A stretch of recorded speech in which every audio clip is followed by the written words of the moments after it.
Selamat siang, kembali lagi di EBS News bersama saya, Aulia Reski.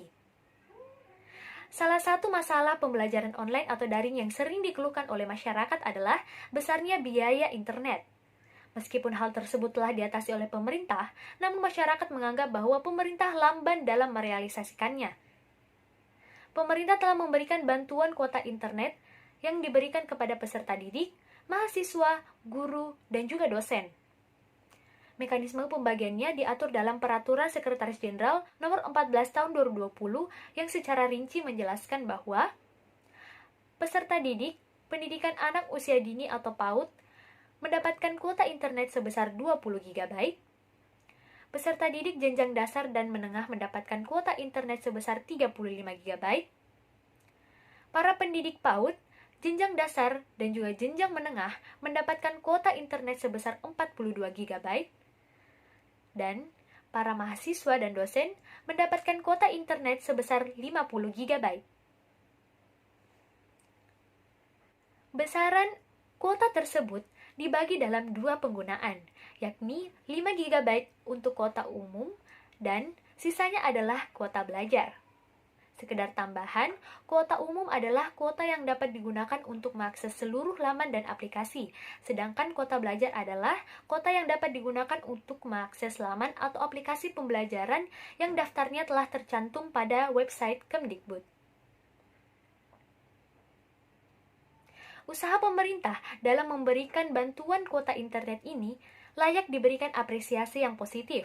Meskipun sebenarnya hal ini telah menjadi kewajiban bagi para pemerintah seperti yang telah tercantum pada pasal 31 ayat 2 dan juga ayat 3.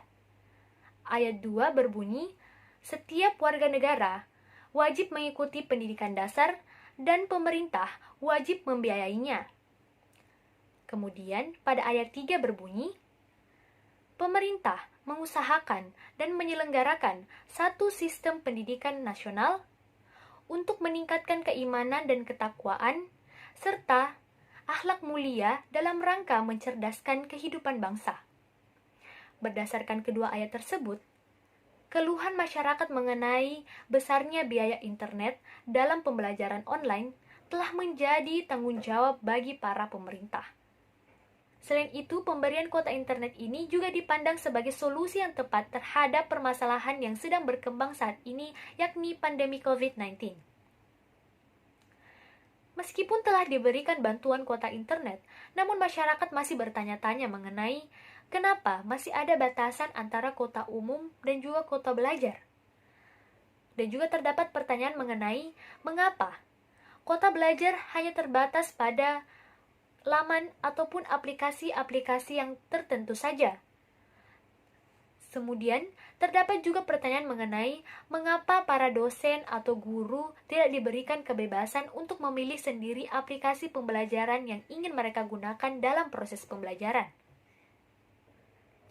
Berdasarkan hal tersebut, pastinya pemerintah telah mengusung alasan-alasan yang relevan terhadap pembatasan-pembatasan kuota tersebut. Apapun alasannya, yang terpenting dalam pemberian kuota internet ini adalah memberlakukan monitoring dan juga evaluasi keberhasilan.